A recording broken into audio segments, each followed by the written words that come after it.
Pixels in the Animation is wrapped on the Super Mario Bros. Super Show. Now, TFG and Mike and TV's Mr. Neil head to Hyrule. That's right, listeners, from episode 16 through episode 20 of PETA, Pain in the Ass. We will be covering all 26 episodes of the Legend of Zelda cartoon. Excuse us, podcasters. You can catch Pixels in the Animation every Wednesday on iTunes and www.geekcastradio.com. Hey! Excuse me, princess!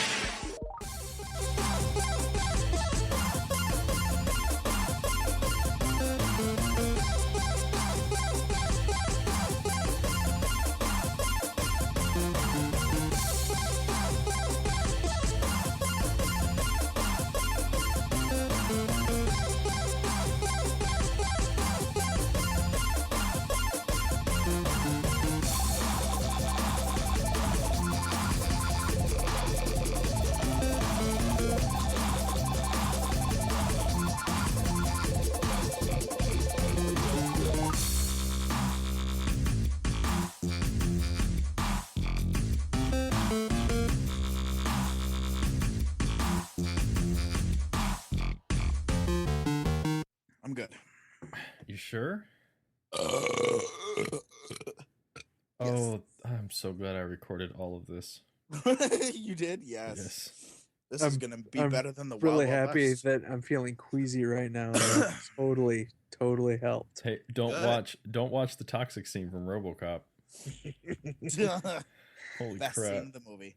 Wait, what did you say? Holy crap. What, did you just see it for the first time? No. I've seen it before. The problem is I've never seen it in HD, and I was eating lunch when that scene showed up. Yeah, I don't even remember that scene. I was pretty much done eating lunch. Oh after that man, when scene. he shoots the thing and the guy drives into the vat, or like is like outside driving away in the van, and he drives into He drives into a toxic. it's like some kind of barrel. storage tank, Yeah, and it like It's busts been open all over his thing. so long since I've seen RoboCop. Like I don't even remember most of it. I grabbed the Amazon put the 4K, the remastered from 4K up for like $8.99. $7.99. Yeah. So I grabbed that because I wanted to see it and I don't own it, so I was like, oh, I'll take that. I think Wizard of Oz is also mastered from 4K. Mm. So I already have the big box set Blu-ray of that. I'm not. yeah, that's what I'm saying. That one is. Oh, that one's mastered for 4K. Yeah. Sweet. So yeah, it's weird like when you read that stuff and it's like remastered for like 4K remastered from 4K or it's the movie won't play back in 4K. They It's have just compatible. well no, they have a restored print Okay. saved in 4K.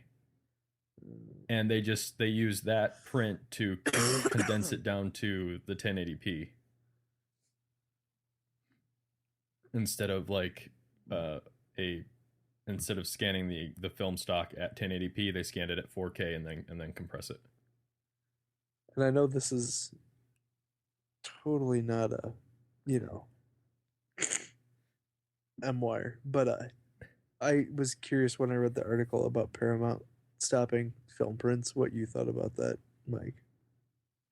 I haven't seen an actual film print since fall of 2011 when I left. Well, I'm just saying, Rave. with the studio officially coming out and just, officially saying we won't be distributing any more film prints. It'll all be digital distributed now. I think that's a bigger issue.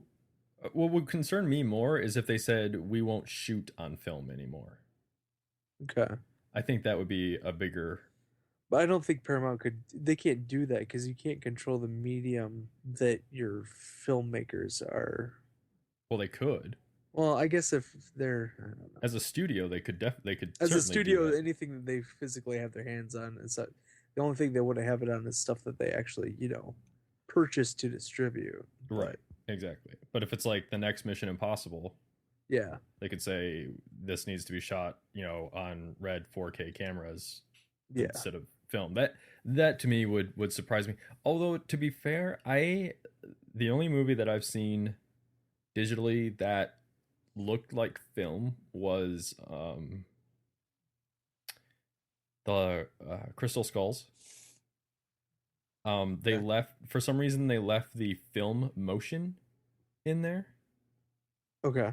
and it drove me nuts the entire movie.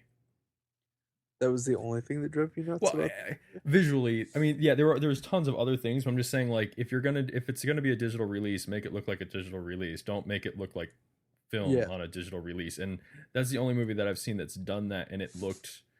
Now, it is didn't look that right. you picking on it because of your projectionist, or was this a thing a lot of people picked up on? That was 'Cause I me. never noticed it. I noticed it, and Jason noticed it because I forced him to notice it. I was like, I'm going to show you something you won't be able to unsee. I'm gonna point it out. Look, see, there it is. You've ruined this movie. I do that sometimes. I'm like, I can't tell anybody something because then you won't be able to unsee it. It's okay. I'm upset about that one Big Bang Theory episode because that completely ruined Raiders for me now. I don't watch Big Bang, and I don't have a thing for Indiana Jones, so. Oh, Amy makes a comment about Indiana Jones that if you really think about the plot. Oh my God, yes. I know what you're talking about. The Indiana Jones actually has 0. The Raiders of the Lost Ark. Yeah. The entire movie would have happened exactly the same way if Indiana Jones was not in the movie. Oh, because they just would have opened up the ark. They would have went to the island without him stopping him. They just would have died sooner. Yep. And it was like then just it's such like, oh crap. They're like, Oh, wait, no, he's the one who actually found the staff and everything, or the jewel. They would have been, aha. Well, actually, the Nazis was just killed that girl and got it from them at the beginning and would have had it from way before. So there. It's like, shit. All he did was prolong the suffering. Yep. Now, I'm not sure if I'm going to use this conversation in the episode or not, but I just want to make it clear, just in case I do, I just want to make it clear. I don't hate Indiana Jones. I just don't have a love for it, because I think we've talked about this before, maybe at some point, where growing up, for me anyways, growing up, there was Star Wars and Indiana Jones. And, like, some parents showed their kids Star Wars and some parents showed their kids Indiana Jones. Very few kids got both of them. My parents showed me Star Wars. So that's I have more of a love for Star Wars than I do for Indiana Jones, but it's like I've seen all the Indiana Jones movies. They just I don't have that childhood love in my heart for it. My parents showed me Star Wars and they showed me Indiana Jones. You were one of those kids. I don't have a profound love for either of them. I have a profound love for the other series of movies they showed me, which is James Bond. I have a profound love for those movies because I grew up and was more attached to that than I was to Star Wars or to Indiana Jones. I love me some James Bond. I like Daniel Craig too, so yeah, it doesn't hurt. Well, he is pretty dreamy. He is. But I was gonna say that I remember liking Star Wars, but I've never been like a huge, like, I'll defend it to the like death. Shepard. Yeah, I mean, and I will always say that I had a pretty decent appreciation and love for Star Wars until Episode 1 happened. I think everyone did. And then until that happened. Yeah, and then I don't know. I'm also one of the few people that the only movie that I actually enjoyed out of the new trilogy was 2. Most people don't seem to like 2. I like the end of 2 and the first half of 3. I like 2 because you see the birth of the stormtroopers, and you get to see those at the very end, at least the big kind of them all attacking, and which I thought was really cool. If I had to pick one, I would say I like 2 because it gave us the Clone Wars series on Cartoon Network. Yeah. And the Clone Wars series is awesome. I've only really seen the Samurai Jack. Oh, Samurai Jack is good. Yeah, well, he mean the Jenny Tarkovsky one. Yeah, the Tarkovsky. Yes. Yeah, that one's good. The Clone Wars kind of picks up off of that. Yeah, I saw the movie. I Don't think judge the it off the movie's movie. really. No, I didn't mind the movie. That was I'm I just fine. saying, the I movie's have not not as good watched as the series. I want to go through and just watch them all in I've like seen like bits and pieces, like weekend. episodes of the series, and for me, I do want to sit down and watch the series just because I liked General Grievous a lot, and I just felt that he was so hyped up for the third movie, and then completely just punked. You too. Yeah, Yeah, that's one of the reasons if that's one of the faults I have with the third one is that Jendy Tarkovsky made him out to be a badass, and and he then gets shot with a fucking pistol. Lucas just shits all over it. So Jedi Master shoots him with a pistol. anyways, Laser gun. So oh, dumb. funny story before we actually get started talking about video games, like talking about Star Wars. Growing up, my dad was the one that was like, you gotta watch Star Wars, you gotta watch Star Wars. And so we'd always watch it. And I don't know why, but around Christmas time, I'm pretty sure it was because of the Christmas special, but a lot of the stations around us would play like the three movies. Yeah. Mhm. And he's like, you gotta watch them, you gotta watch them. So, trying to be the good son, I would actually watch them, and I had all the toys and everything. Well, in 97, when they were doing, the remastered theatrical releases, I was like, you know what? I'll take my dad to go see these because, he always told me about what it was like to see them in the movie theater. Yeah. So I took him to see the first one. Ruined it for him. No. I took him to see the first one, and he really liked it. But then I found out when I took him to see the second one that he had never seen the second or third one. What? Yeah, like he'd only ever seen the first one, yet he wanted me to watch like all three of them. What? Yeah, it was It's weird. weird. It is. Yeah, I got some like when I was younger, I've never owned one of the original trilogy ever. Right? I would when I first saw them, we borrowed them from a family friend, and their VHS copy of Empire Strikes Back didn't work at the time, so I saw that one last. I saw them out of order. That must So have kinda been like- confusing. Well, no, I kind of like I was young, so I just kind of took them as these movies are cool, and I didn't really put them together at all. And it's kind of like the third, like for the third, I'm kind of like, well, this one's okay. And then so I saw Empire last. I'm like, this is awesome. Easily, like it was really weird because the first two I was like, yeah, these are good movies, and then it was when I finally I think I saw the third one like 3 or 4 years after I saw the first two. Oh wow. Yeah, it was a long time. Well, I lived in bumfuck New York. Yeah. Where it was. I mean, and the car rental place was also the dairy, like the dairy farm. I keep forgetting there's other places in New York besides New York City. Everyone says that, and it's so goddamn irritating. Let me tell you, it's like just to give you, if I had graduated where I grew up, my graduating class, my high You'd be school number graduating one. class, no, would have been 33 kids. Oh my god, that would have potentially been a smaller graduating class than me. I never thought that was possible. Oh, it was it's tiny little town. That explains a lot about you. Fuck off. All right, but as I think we've said before, this is not M-Wire. This is Off the Cuff, episode 4D3. Got it. 4D3. 4D3. And that's how I'm going to put it up. Is 4D3. We're coming at you in 4 dimensions. Oh, Get out your Smell-o-vision. Get out your smell-o-vision cards. As you've heard, we've got Art Danner here. Hi. We've got Sean Z. Brown. Woo. And if we can avoid it, we will not be Call talking back. anymore. But what? Call back. Oh, wonderful. If we can avoid it, we will not be talking about movies anymore for the rest of the show. We'll be talking about what we're supposed to talk about, which is not movies. Oh. Actually, interesting enough, the conversation we were having about about the first time or how old we were, kind of like how we were introduced to certain things and stuff like that. It kind of plays into a conversation that was happening on the forums. I don't know if either of you saw this, but the whole thing kind of started off with King of Kongs. He said, this may sound dumb, but when I was a kid, Mario Bros turned me off so much I was slow to get on the Super Mario bandwagon.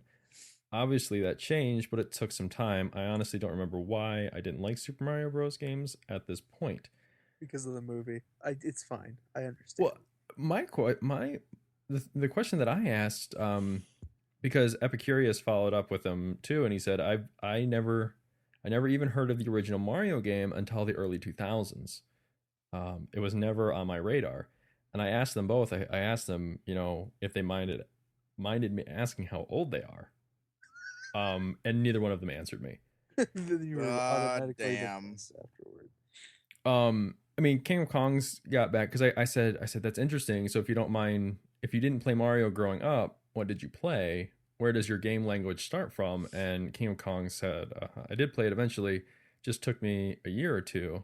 I think it was Mario 2 that got me first, actually. I played a lot of Contra, Bad Dudes, RBI Baseball, Tecmo Bowl, Metroid, Metal Gear, Jackal, and a lot of war-based action or sports games, which is strange because I don't play those now much.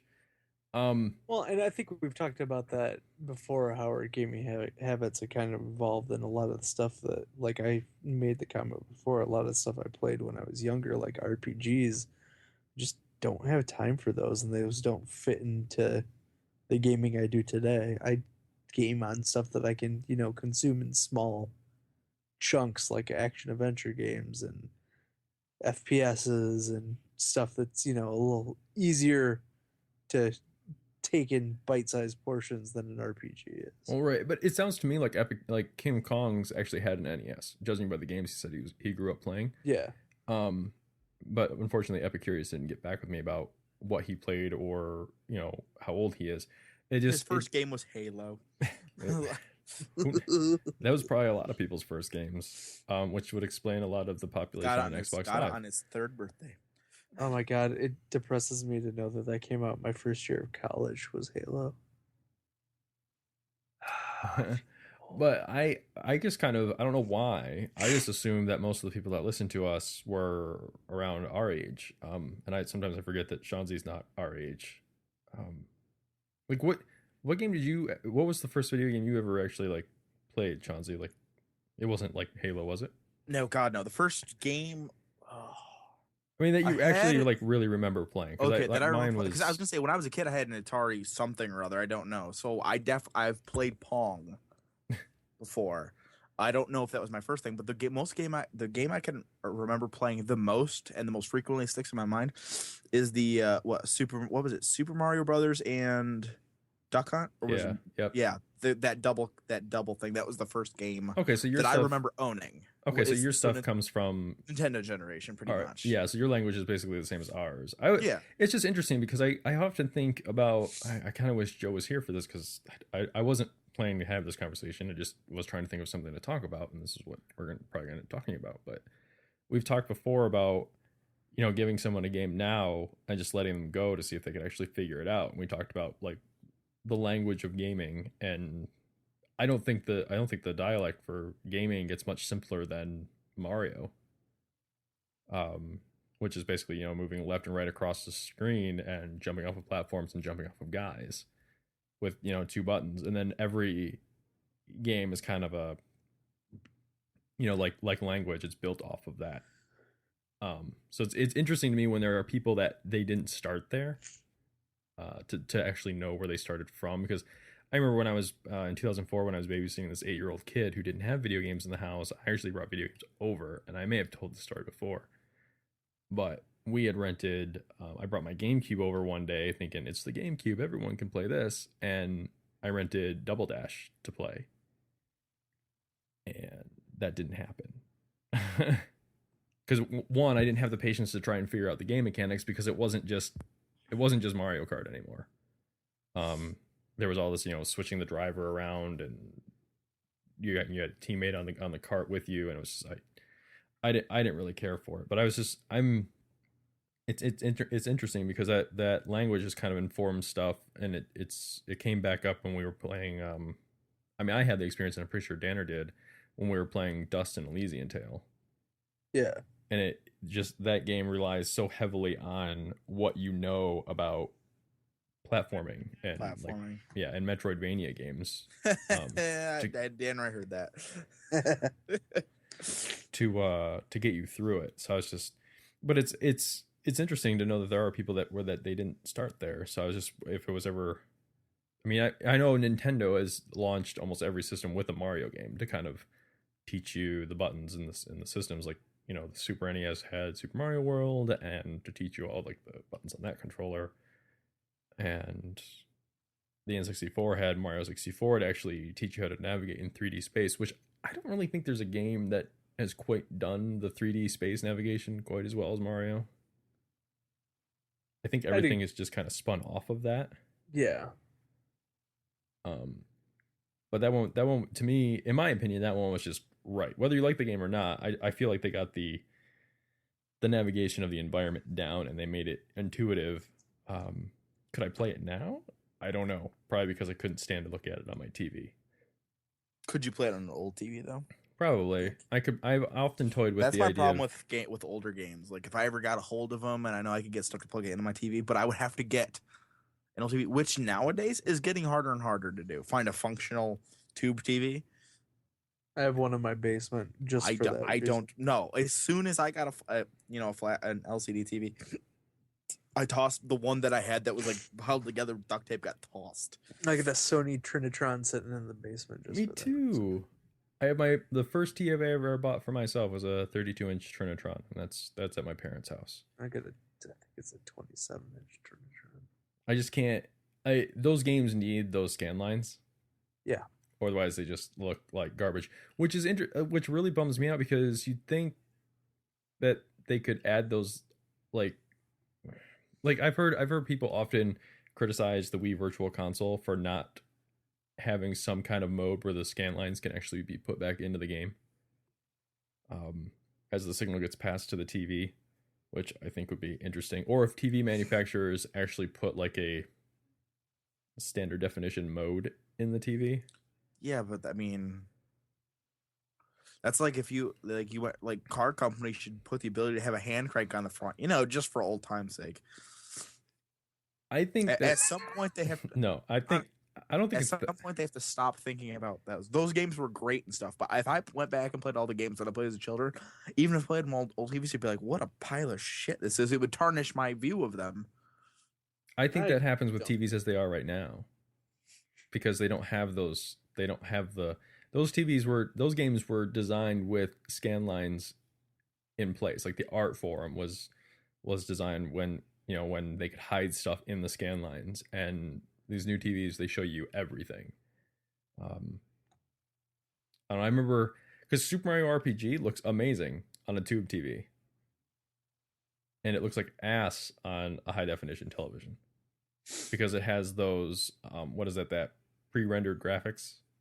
Yeah, that they do not scale at all. They need the scan lines. So, but what was the first game you ever remember owning, Danner? Mario. Nope. Centipede and Cubert, I want to say, were the ones that I remember. Nice. I never owned Cubert. I only played those in like arcade cabinets. Pitfall and Missile Command. Yeah, no, we had my dad brought home an Atari, and we played. I played a lot of Centipede, but I remember I have a lot of fond memories of Cubert. I remember owning an Atari, and I remember it was one where it was dual cartridge, and there was like a slider. You could switch between one game and the other. I cannot remember which one it was, and I cannot remember the games I played on it. I remember playing with Joe that were here, slider. you would know. Joe has one that works, and he plugs in and plays every night. Yeah. Then he fondles himself and goes to sleep. I'm a little disappointed that Danner isn't live tweeting the episode. I know. What the hell? Hey, it's because I haven't said anything stupid yet. Give it time. Oh man, I would love to try this. I'm sorry, this just showed up in my Twitter feed while I was looking to see if Danner was live tweeting the entire thing. They are working on the Fulbright company is working on putting Gone Home into the Oculus Rift. Ooh. I don't know if I could actually play that. Ooh. I mean, I probably could now, knowing what I know. Oh man, that would be creepy. Anyways. So if you guys, I probably people saw this on Twitter if they follow me at all. I haven't actually played a game in over 2 weeks. Really? Like anything? I played a little bit of I when I say played a game, I usually think of like, 2, 3, 4 hour spurts of like marathon gaming. I played about an hour of Don't Starve on the PS4. Um, it's interesting looking. It's kind of like everything kind of looks like a shadow box, like it's 2D art in a 3D plane kind of. Your guy looks like a paper cutout sort of. Um, the best way that I can describe the game is it's a it's Harvest Moon as a roguelike. Um, and they drop you into a randomly generated level, and you have to forage for food and um, shelter and safety and Good job, Danner. Nice. But yeah, so basically, and you have one life. As soon as you die, you lose all your stuff. But you can like you loot, you go around like chopping down trees and breaking up boulders, and those allow you to craft like tools, and so you can make like torches for walking around at night, or to build campfires, and you have to like keep your health up, or you have to keep yourself. It's weird. You have 3 gauges. You have your health gauge, and then you have your hunger gauge, and then you have your like a psychological gauge that tells you like how like usually I just die. I've never starved, so I'm imagining that once your entire your hunger gauge runs out, then maybe your health starts depleting faster, or you might go insane faster, which then causes your health to deplete faster. But basically, you spend your entire time trying to keep yourself alive, and it's supposed to be like consecutive days. It's about how many days can you keep your guy alive. And there are enemies in the world that try to kill you, and it's weird. But it just reminds me a lot of like Harvest Moon, because you're running around chopping down trees and rocks and trying to make all this new stuff. You gather grass together, and then eventually you can make some rope, and then you can make traps to trap animals in, and then you can like cook them and eat them or turn them into something else. It's pretty bizarre. But I only played that for about an hour. So I don't really count that as actually playing anything. I was gonna say, I think I only played it for 20 minutes before I died, and I was like, there's other stuff. It takes it. I died once in like 20 minutes. I was like, I don't really understand what's going on because there's no tutorial. Yeah, I think it's a game that'll be really fun if you stick with it and like play it for like 2 or 3 hours and get the gist of what's going on together. I've seen Twitch streams where the guys have been alive for like 150 days. Wow. Like but you can save the game and leave. It's not it's not like even if you leave, it doesn't just start. The moment you the over. lights went out, I died because I ran out of stuff to make fires with. Oh, were you attacked by something? Yep. Oh, I didn't know. What is it like? If you don't have fire and it goes out, you're attacked instantly. Yeah, because eventually the screen will go entirely dark, like black. Like you won't be able to see anything unless you've started a campfire. And then you have to keep that fire fed throughout the night because it's not like it's a real time or anything like that. It's like I don't know how the night cycle works, but there's like day, and then there's dusk, and then there's like night. And if you don't have a fire going, then you can't see anything, and obviously the light only shines like in a circle around the campfire. And it will slowly like dwindle down, and you can see things like their eyes like lurking outside in the shadows. But as soon as you like throw like more wood on the fire and the circle like expands and it gets brighter, then they go away. But yeah, it's interesting. Like I said, I haven't even played that in over a week. I just can't really, and this happened. Sitting down to like do this episode was actually really hard. It's like, what are we gonna talk about? Is it just me, or is like this like the worst like December/January and a few years? I know the new systems just came out, so there's not a whole lot out there. Yeah, I think that's what it is actually. All the games that could have came out now, they're either being pushed back to give them a little more polish, give the install base for the new consoles time to gestate. You know, I almost wish we would have. I have a feeling that Thief is gonna sell really fucking well because of the fact that there is nothing out. So do I. Nothing. I wish that. I mean, and on that note, I mean, I am really excited. Because of and I'm sorry to interrupt. You're fine. Steamrolling in here. I'm excited just in the fact that the pre-order came up for Second Son, which I'm considering just buying it through PSN just so I know that I have a game that's coming. I'm like, I have it pre-ordered on Amazon, but I'm tempted just to take the money and spend it right now. Just You I too? don't know. Well, yeah, because and plus having all these physical copies of games right now is kind of bullshit, and I just want a digitally downloaded full game Well, see, on my system. I'm torn because I agree with you. I looked at the infamous pre-order and it's the same as the Amazon pre-order, which is fine. Yeah. I'm kind of on the fence about it though because I can't share it with Allie if she wants to play it. Yeah. Like I think my digital games are going to be the multiplayer games where that way if I'm playing a single player game and you jump on and want to do something, I don't have to get up and swap discs. Yeah. I can just leave and like load up the Division or something like that and we can go shoot stuff together. But like and I really want to do Infamous Second Son because I just want to see what the experience is like, like being able to play it before it's done downloading and but I don't know if I really want to do that with Second Son because there's no, at least as far as I know, there's no compelling online component to it. But going back to like, being early this year, I was kind of hoping we might get there would have been some more port announcements like Tomb Raider. The only man, I got really nervous about the port announcement I saw yesterday though. What's that? It sounds like Grand Theft Auto 5 is coming to PC.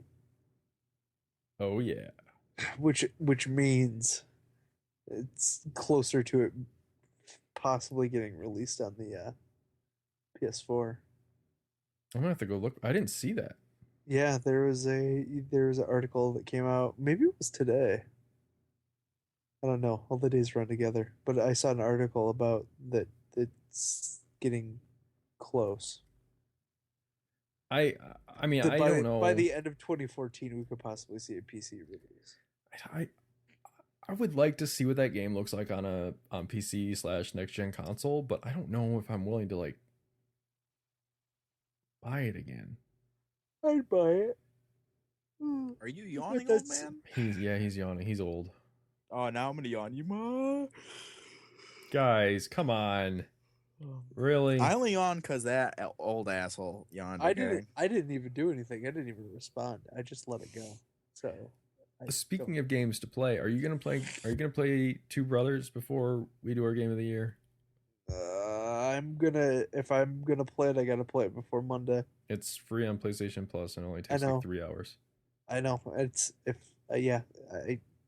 My time is limited because if I don't do it before Monday, it's gonna be 6 to 8 weeks before I can play a game again. Sure, and especially that game will mess up your hands. Yes. Earth Defense Force 2025, yes please. So just so everybody kind of knows what we're talking about, I'll pop the disclosure. I didn't know if we should share your. I don't care. I'm having carpal tunnel surgery on Monday. So he touches himself too much. Yeah, actually, they asked me like 12 times. So you type a lot. It's like, no, I didn't want to go. I play a shitload of video games, so I probably have carpal tunnel because of all the video game playing I do, which isn't something I really wanted to tell my doctor. So yeah, on Monday they're slicing open, my wrist on my left hand and then opening up my carpal tunnel bones and like serrating the tendon, whatever. But it's going to be 8 weeks. We've recovered 8 weeks? And they want to do my right hand 2 weeks later. Tanner's love life is about to take a huge hit.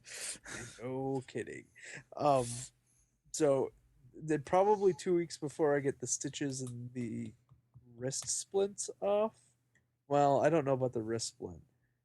2 weeks before I get the stitches, the wrap, and the splint off, and I think they put a protective splint back on for like another 2 to 4 weeks. But supposedly I won't have full use of my hands for 8 weeks. But they should be decent after 4. So I should probably be able to start playing again after 4 to 6 weeks. But God knows I'll probably push it and try to. The moment I'm feeling slightly comfortable, I'll probably try to push it. But Undo all the hard work the surgeons did. I'll just do what other people did and just I'll just jump on YouTube and watch people play video games. See, carpal tunnel's a weird thing. I don't understand what it is. You understand what carpal tunnel? Repetitive stress injury. I don't. Okay. Okay, I guess. Have you Okay, ever heard here's of tennis elbow. yeah. I mean, I've heard of all this stuff. Tennis elbow is almost like carpal tunnel, but in your elbows. I guess I'm just wondering because I don't know that. I mean, I spend a lot of time on a computer, and Danner, I think we play the same. I know Danner's been playing way more games than I have lately, but Yeah. I feel like Some we play people the are more same amount of susceptible. games. That's what I'm just Well- wondering. I just don't know. What it is, the carpal tunnel. The carpal tunnel literally refers to your wrist. Essentially, Yeah. that bone is legitimately a giant tunnel, and that tunnel is all of your tendons for your fingers, and all your nerve clusters and everything run through that tunnel. Well, what's happening is everything's getting strained and swelling, and there's a lot of pressure in there, which is essentially straining all of my tendons and straining my nervous system, which as of 3 weeks ago, I, woke up. I couldn't feel my arms. Until 3 weeks ago, Danner didn't know he had a nervous system. Yeah.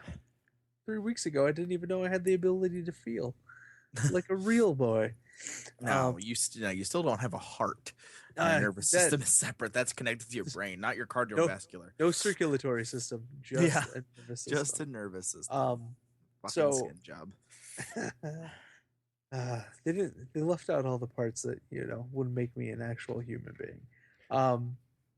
So essentially what's happening is my wrist, the carpal tunnel, if you will, the tendons and everything in there are swelling up, which is causing stress on everything, nervous system and everything else, and is basically causing my arms, shoulders, neck, everything to be strained and cause pain, and my hands are swelling, my elbows are swelling. I'm sure everyone really wants to hear about your old man problems. Super uncomfortable. Super uncomfortable. Basically, what it comes down to, what it probably is how you may type or hold a controller versus the way that I type or hold a controller. Correct. Okay. And genetics. Okay. Yeah. So. Because I've heard like a lot. There are a lot of my friends. I mean, they use. I mean, I've got friends that have had carpal tunnel and stuff like that. And obviously, on Geekcast Radio, we've had Movie Revolt and Steve recently went down with it as well. I'm just kind of. I was like, I don't get it. I mean, I'm not trying to like play down the. No, it's fine. Play down. I'm just interested because I feel like we're in the same boat, and I'm just not. I'm like, is this gonna happen to me? I'm just kind of, I don't know. So I've just been kind of curious about the whole thing, and since I actually, we're really good friends, I thought I would ask you. And you like the fact that we should be able to start talking about more important things. Yeah. That's so. So I just, want people to know why over the next, like 6 to 8 weeks, why I'm only going to be making fun of Sean all the time. Because I don't have anything to contribute. You can come on and talk about Justified. Yep. Yes, for the next few weeks, this is going to be a gaming / general entertainment show. There you go. It's going to be like Altered Geek and Talking in Circles. Yes. Oh, yeah. We'll have another variety show. All right. Let's see. The question. Okay, have you guys been playing anything besides Assassin's Creed? No, I've been playing a little Assassins. I've been playing a lot of the new user-generated stuff on GTA Online, which is phenomenal. That game exists. Which is, because anyone who just pay attention to it, they released a creator tool for people, so you could make your own like death matches and races and stuff like that, and then Rockstar went in and picked a bunch of them that they thought that were best, And when you're searching through stuff, they come up as, instead of Rockstar, it says Rockstar Verified, which means it was made by someone else. And Rockstar said it was good enough and put it into the general, rotations. And the coolest one so far that I've found, it's called Prison Riot. It's a death match. It can be either team death match or regular death match in the prison yard, and there's no guns. It's only melee weapons. Hmm. And it holds up to 16 players. Okay. So if everyone's one-on-one, it's 16 players all trying to beat each other up with baseball bats and knives and so it's like the nightsticks. Hunger Games. Kinda. But the problem is, like, say you see a guy, you run at him. The problem is if you and him get in a fight, you may get hit him once, him hit you once, another guy come over, dome both of you, he gets a double kill. It's like this constant, do I run in now? When do I run in? Or you have two teams of 8 and it's just a melee. But whoever designed it was nice enough to leave a prison bus inside that you can get in and drive around, try to run people over with. You're slow, you can't really turn too fast or anything, but you're pretty much immune to getting hit. But it's hard for you to get kills. It's crazy. I really wanted to like GTA 5. Like, and I started getting a little bit into the story when I was like live streaming it, although I haven't gone back to doing that for probably because I really wasn't as into it as I thought I was. I would be intrigued to pick it up again on the next gen stuff for the multiplayer, like to be able to play with Danner, but I can't imagine it being much more fun. The more friends you have on it, you quickly learn that doing the missions is fun and it's good to level up and stuff. Like, I just got to level 60, which means I have a grenade launcher now. But I've had way more fun finding random stuff to do in the environment. Has no benefit really of doing it. It just turns out to be great fun. Well, and Joe and I have fun like that all the time. The problem is I don't know, like roaming around with just 2 people is the more people boring. is better. Now if you had a PS4 and GTA and you got an extra $500 on you, if I did, I wouldn't give it to you. Well, then quit your bitching, okay? Or Joe, same thing Bills there. Like, first, we could actually get no, my TV comes first. That's what's coming first. Your TV that you're gonna have no media to stream, no applicable media to put on it. Netflix. Anyways, how many 4K Netflix shows are there? House of Cards, and that's really all that matters. Actually, all of Netflix's original content will be available in 4K, and they're getting Breaking Bad from Sony in 4K as well. Oh no! So you get to rewatch. Have you ever seen Breaking Bad? I have. Okay, so you're rewatching something you've already seen. Wow, that's yeah. I'm rewatching Justified for like the 4th time. I'm so far behind in that it's upsetting. But I know I'm excited for the TV for other reasons than just that. So did you see that the who were they? Naughty America? They're like a porn place apparently. Yeah. They're gonna start shooting in 4K. Well, that's porn for you. They're gonna be first to anything. They're on the cusp. They're using there are porn studios that are using Google Glasses. I'm sure they are. They should. They should put some kind of protective eyewear. Shit. So. Zing! Although I will say this, one of the things in doing my research for the new TV and trying to understand some of the new standards, I learned more about H.265, which is the successor to the compression codec H.264. Shockingly, 8265 comes over 8264. Or it's called Yoda. Or it's called the HEVC codec. I think H.265 sounds cooler. Anyways, what it essentially is, and the reason it's supposed to be like a godsend, is it can do 4 1080p streams in the same compression as H.264 can do 1 1080p stream.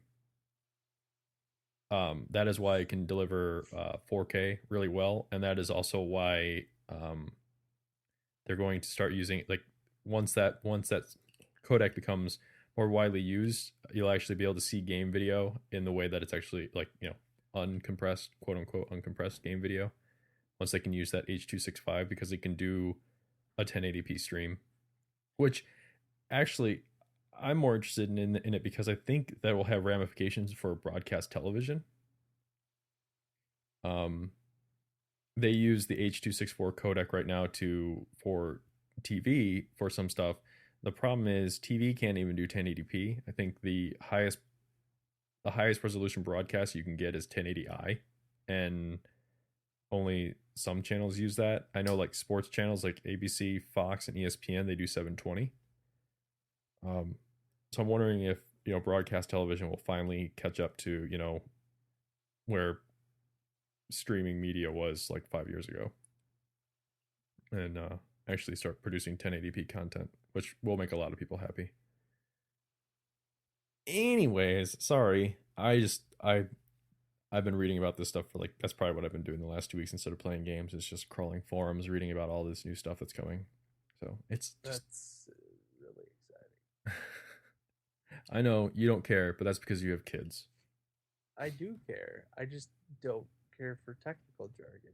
I just care about, hey, look what it does! Big shiny. Anyway, the content will be there. Plus it's kind of like as far as like watching 1080p content on there, it's supposed to make it look a little bit sharper because it does what the Retina display does on the iPhones. Because it's essentially the same idea. They just quadrupled the pixel count, but they kept everything the same size. So that should help out with some things. Anyways, on the last, we can do the last bit of feedback we have here, and then maybe we can wrap this up. On the last episode, we had the question, which was provided by Danner. Is there a game franchise that has completely turned you off to said franchise? Or like a game in a franchise that has turned you off? Yeah, for Mike, Halo. Yeah, it was Halo. Epicurious responded with, this isn't a franchise, but World of Warcraft turned me off to all MMOs. I felt like I was joining a cult trying to play that game. Unless I sank endless hours into it, there was no point of playing. I get that's kind of the point, but I wish they had MMOs for people who have lives. To that point, I actually suggested Borderlands, because that's about as close as you can get to MMO, but you don't have to sink a lot of your time into it or your money. Let's see. Freddie Savage, actually this kind of had wider ramifications, I guess, for him. He said Superman 64 was so bad I swore off most superhero games for quite a while. Not until X-Men Legends did I trust them again. Oh, I was gonna say a lot of Superman 64. So If you like the X-Men Legend games, you should try all the games in that series. Legends is great. Ultimate Alliance is great. There was another one, wasn't there? Like on the PS2 that wasn't or was it just Legends and Legends 2? It was Legends 2 Okay. Rise of Apocalypse. Okay. Yeah. All right. And then Ultimate Alliance, and then Ultimate Alliance 2, which is a bitch to even find copies of. And if you do find them, they're expensive. They need to make those games again. Well, I was gonna say, if you like those games, also another game series on PS2 and Xbox was Hunter the Reckoning. I've heard this. I have a friend that keeps trying me to pick up a copy just to play. Oh God, those games were so good, and they're much like X-Men Legends, except it's you're playing, hunters against vampires and zombies, and it's more of a horror genre of it. But God, those games are so much fun. Ridiculous guns and swords and good times. I really like that. Good I times will all around. say I don't know. It was one of those. It's a good series that I would definitely like to see, resurrected, much like the Ultimate Alliance series. I'd even go for another Baldur's Gate. Yeah. I want that water, man. That water. I should find a copy of that game, and then I'll come over and we can just drink and play that all night long. I'm fine with that. I was gonna say probably the game that turned me on to the series is whatever the second Pokemon game I ever played was. Sure. Play the first one, loved it, and then I played the second one. I'm like, it's the same game, only slightly different. Like it's not changed enough. And I was kind of like, what's the point of me ever playing another one? Wow, I I'm know glad Allie's exactly not how- on this podcast. No, you know, the first time I ever played Pokemon, I found it crazily addictive. I'm almost tempted to find a way to play X or Y.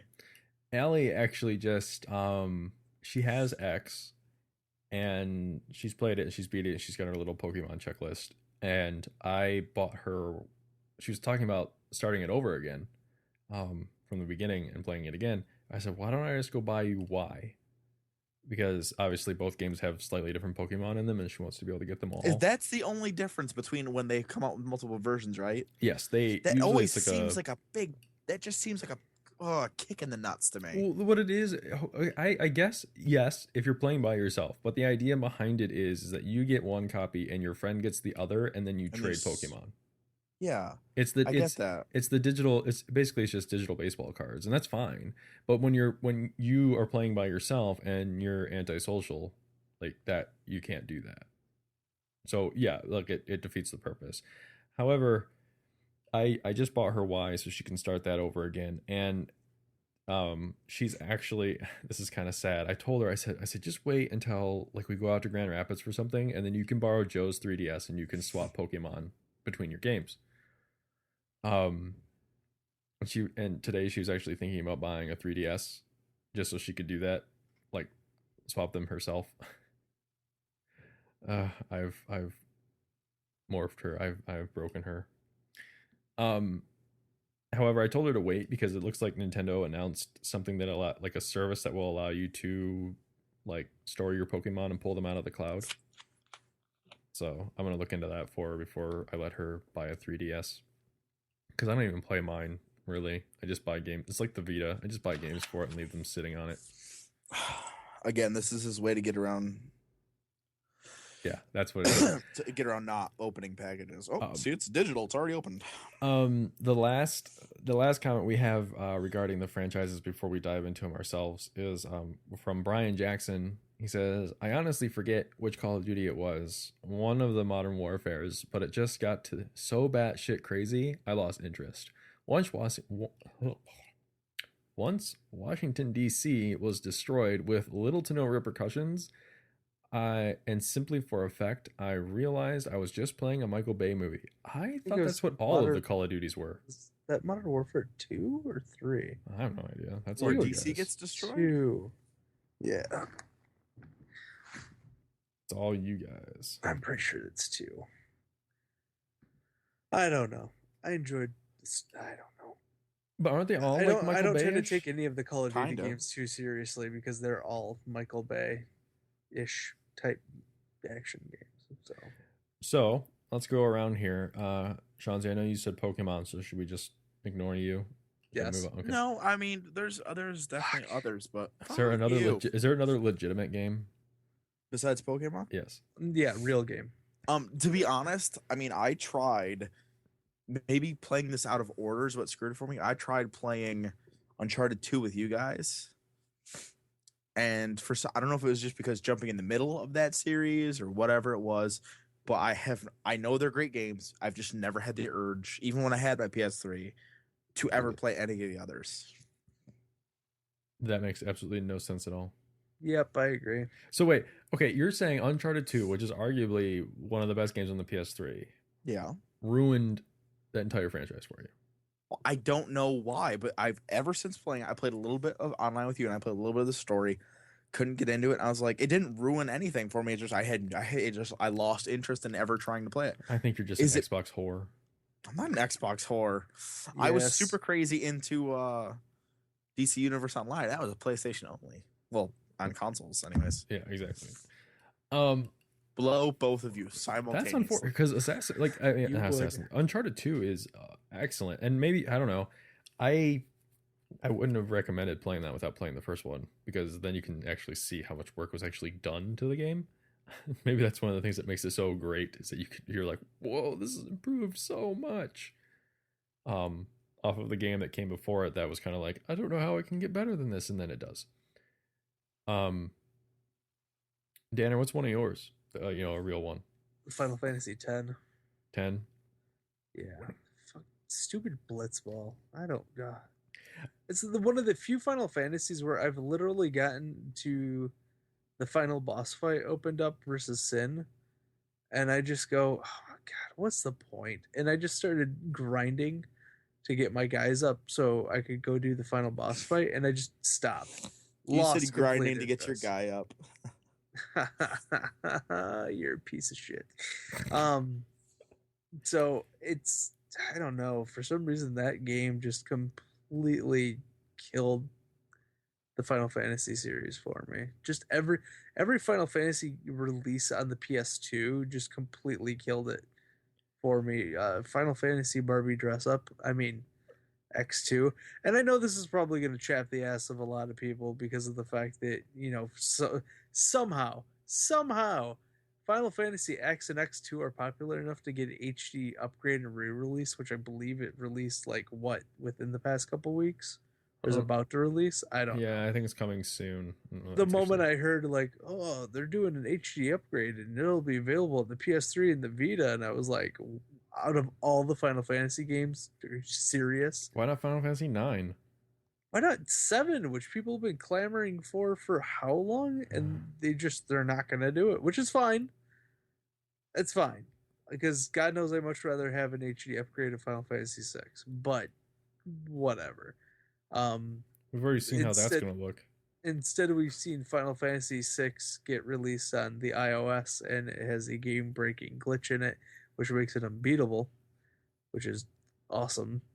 So go Square. It's a mark of a great game right there. Yeah. Making a game completely unbeatable if you miss one tiny little part or one little glitch goes wrong.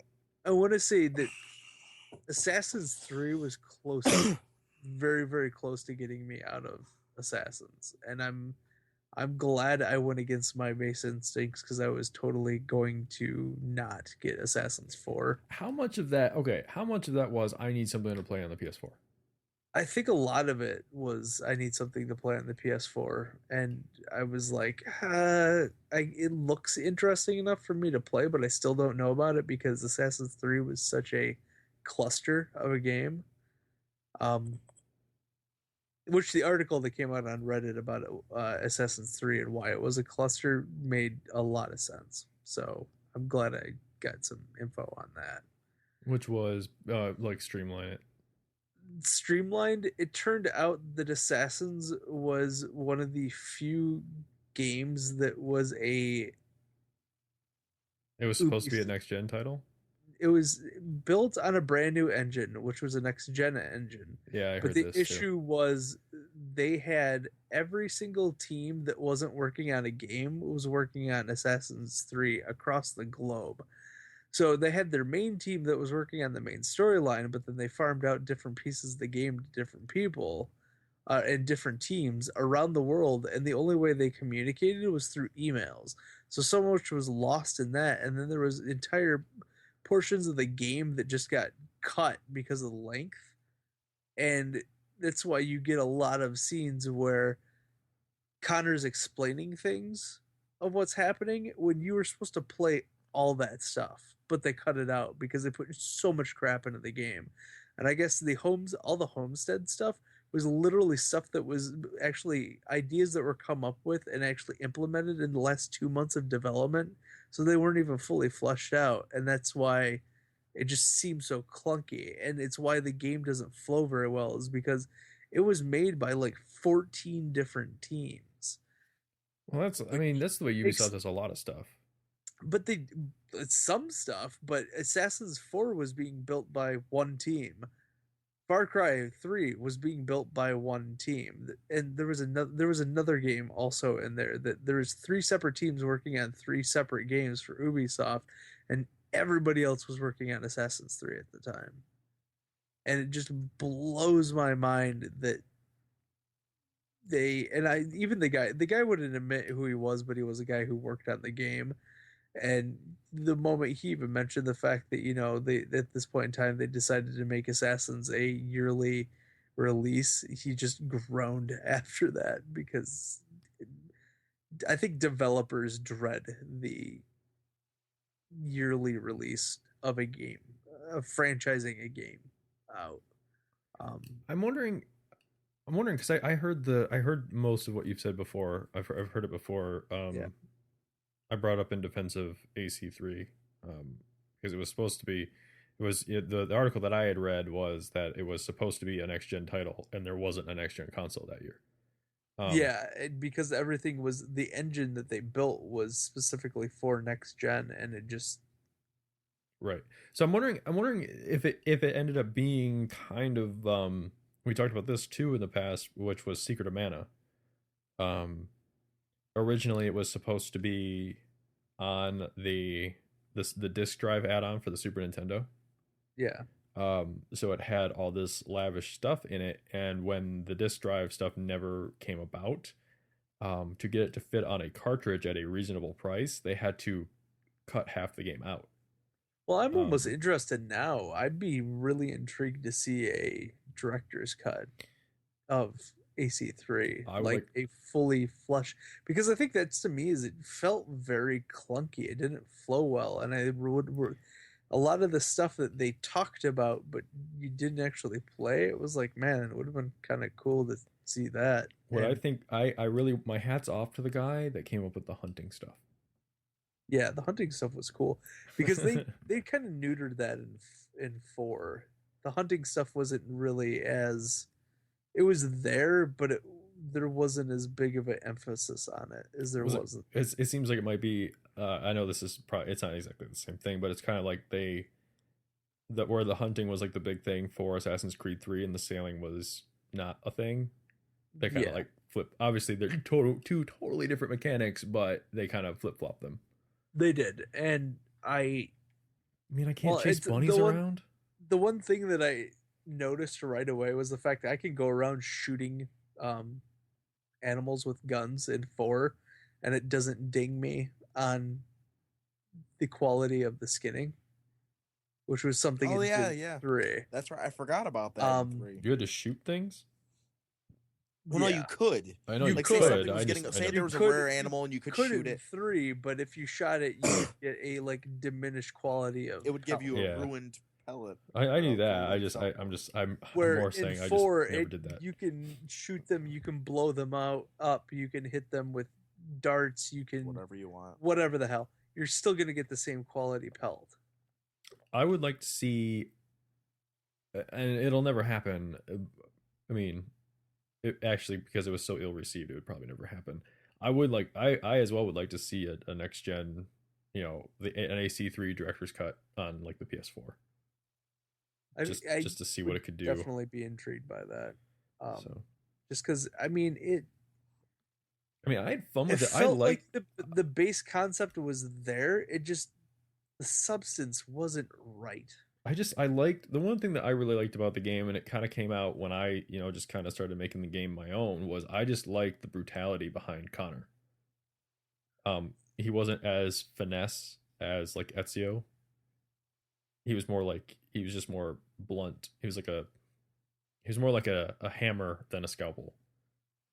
And he was I don't know. I laughed my ass off in Assassin's Creed 4 when you're in the real world and you're hacking computers. There's a file you get, and I got a file that is a study of Connor as a character for a game and how he is an unlikable protagonist, and we've decided to pass on this project, which made me laugh my ass off when I was watching that video. And then later you also find an Ezio video and why because in 4 you're working for a game company and Yeah.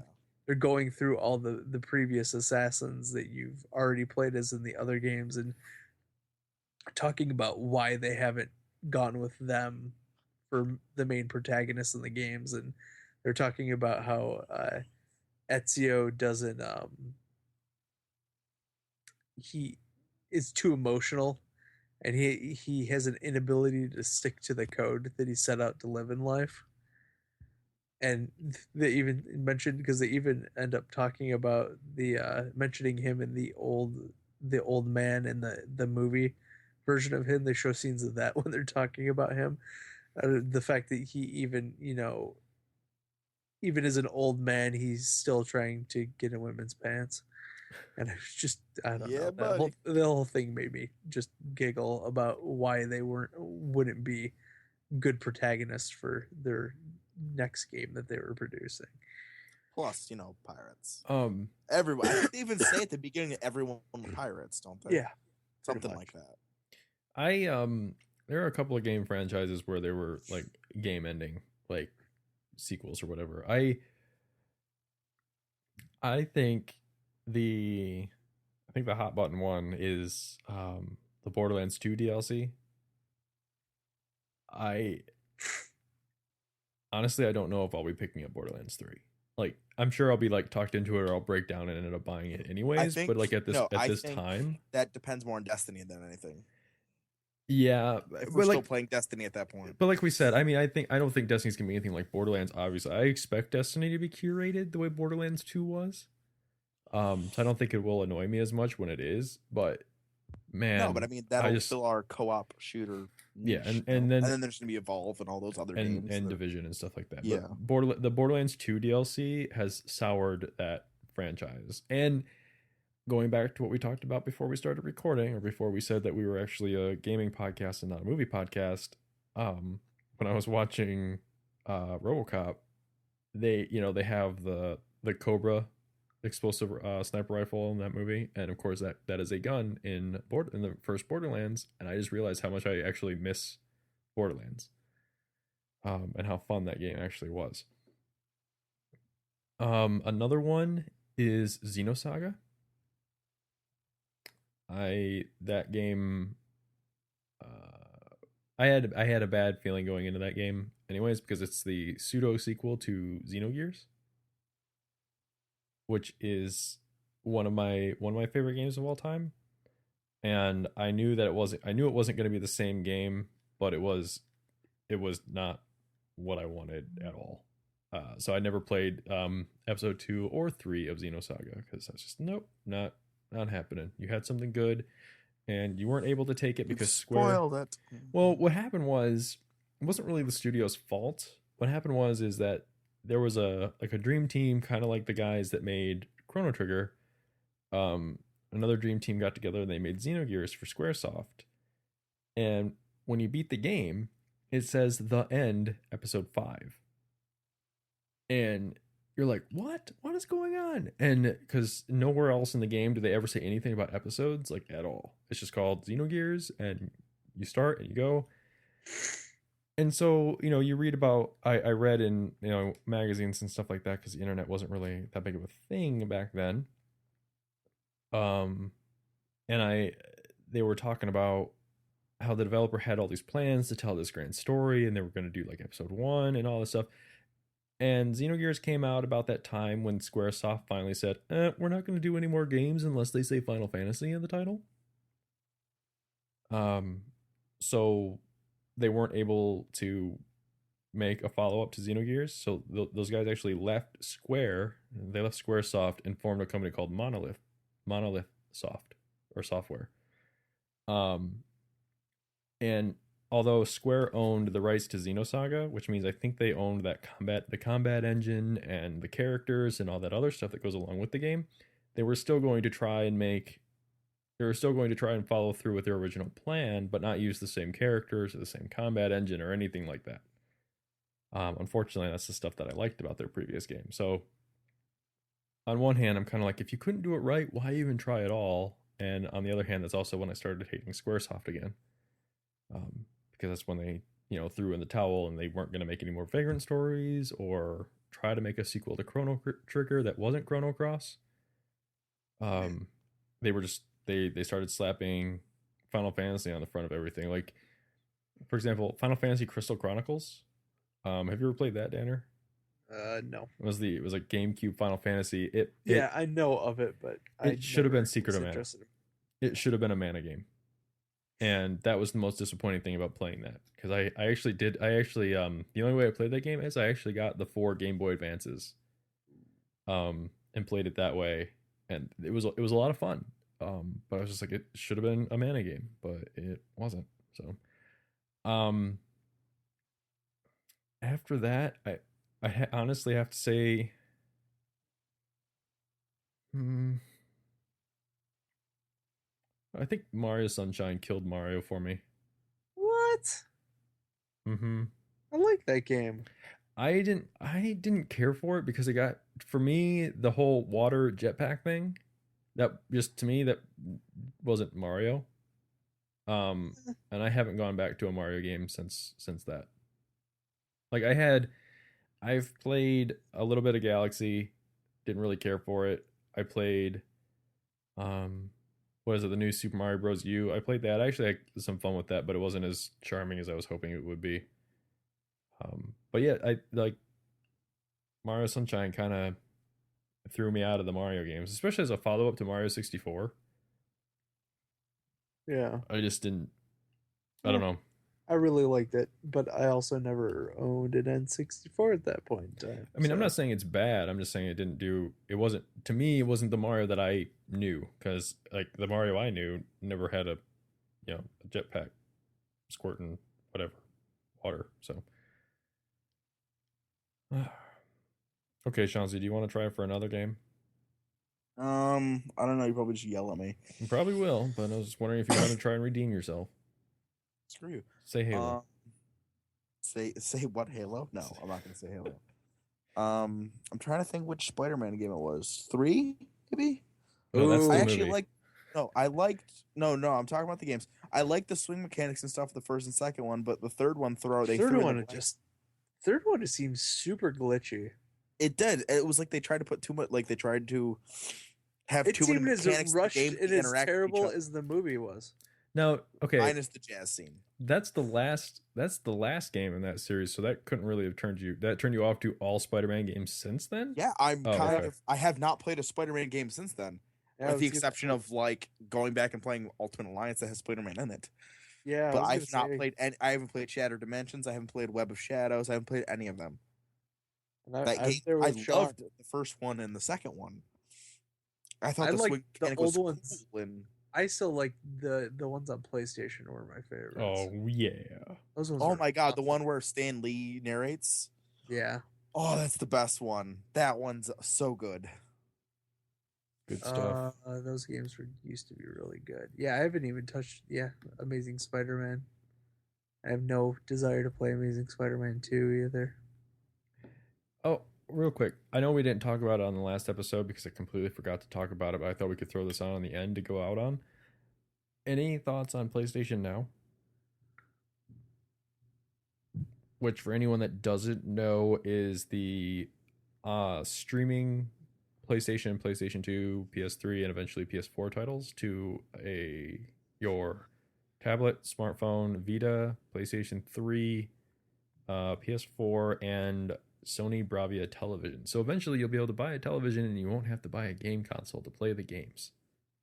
I'm hesitant about it, mostly because I'm waiting to hear the words, "You've already bought it digitally on the PS3, so you automatically get access to it," is what I'm waiting to hear, instead of having to do the subscription service or buy the games. I wish there was some kind of. I mean, obviously everyone's waiting for a price announcement. Because there's going to be a la carte, which means you can rent the games for an undisclosed amount of time, and then there is a subscription service, which is basically the Netflix model for video games. I'm wondering what I really would like to see happen, which is pie in the sky. I still have a lot of my PS1 games and PS2, and obviously my PS3 games. It'd be really nice if you could put those in the system and it would check, like if the disc was in your system, it would give you the okay to stream it. That's what I would like to see. So, and Shanzi has nothing to say because he doesn't own a PlayStation anything. He's a wiener. I still have my copy of Uncharted 2.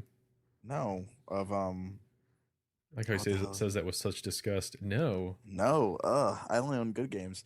Ah, dick. I'm just saying it to mess with you now. You're an DC ass. Universe Online because they had like the code where it locked that pretty much once you played the game, the disc would only work on your PlayStation. Well, now it's free to play, so it doesn't even matter. You don't need that disc anymore. I know, but I can't do anything with the disc. I don't want to throw it away. I don't. But holding onto it does mean nothing. I don't know why I still hold onto it.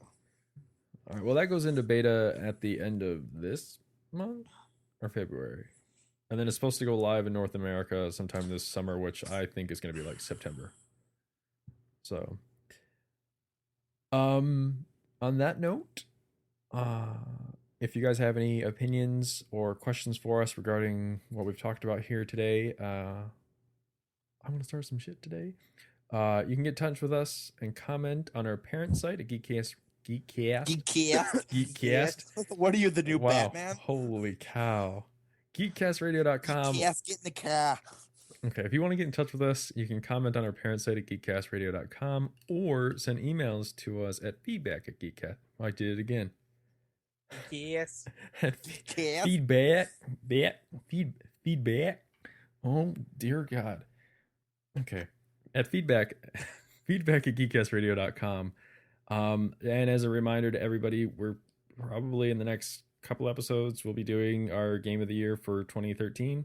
Yeah, I should probably start making my list. So you guys can Jesus, seriously? you can still January's submit almost those. over, man. What? January's almost over, and you still haven't made a list yet. Well, in my head, I haven't written it down yet. I have He's to go got a back lot of because- stuff in his head though.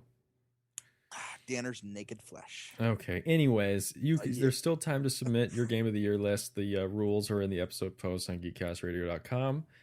Yes, you cannot. Apparently, you're not allowed to say Santa before. Or what is it? Gods Among Us. Yeah. Those are the two that you can't vote Injustice. for. Injustice, Gods Among Wait, Us. Those- why can't you? Wait, why can't they vote for that? Nope.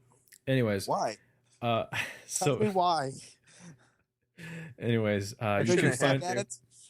okay. You can find myself, Michael Powers, on Twitter and PlayStation Network at Booth Ninja 81. You can also find me streaming sometimes on Friday nights on Twitch at twitch.tv/Booth Ninja 81. Danner? You can find me at artdanner on Twitter and on PSN at X51 the Machine Man. Shanzi? You can't find me, so give up. Dang.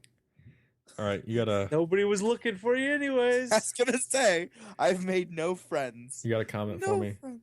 You got a quote? What? Anyone got a quote? I got one. I swear to God, if it's the same thing as last week.